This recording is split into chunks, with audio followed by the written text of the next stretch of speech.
3到2风台哦，云林虽然无落大雨，也毋过透风，嘛造成严害，一寡番麦拢打起，土豆佮黄豆哦，嘛拢有灾损。农业处是表示讲，因准备要来进行会勘，帮农民来申请补助。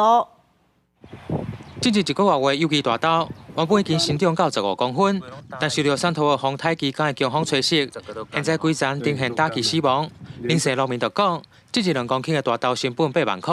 现在拢已经赔本去。现在我们看到草已经长起来，可是，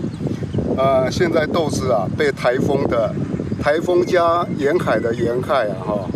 把豆子的幼苗啊10到15公分的幼苗打到变成黑色，现在已经完全干了。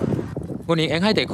这次受到风台强风吹袭影响，再加上严害，唔但只有大豆受损，各个植物米嘛是规区产业黄化破损严重，还佫有苦豆叶面黄化损失。农民就讲未来一定会影响到收成。伊个就是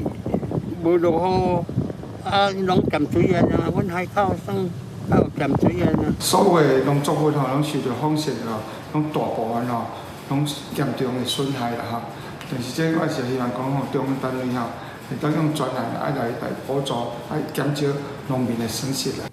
温管府就表示，3头的风台虽然在去年无带来大雨，但强风的吹袭，陆续接到沿海农民灾损通报。现在包括大溪麦寮、4号巷口和4号顶，已经启动相关农作物的灾损预防会勘，会来函请农业部建议救助，即将用有报道。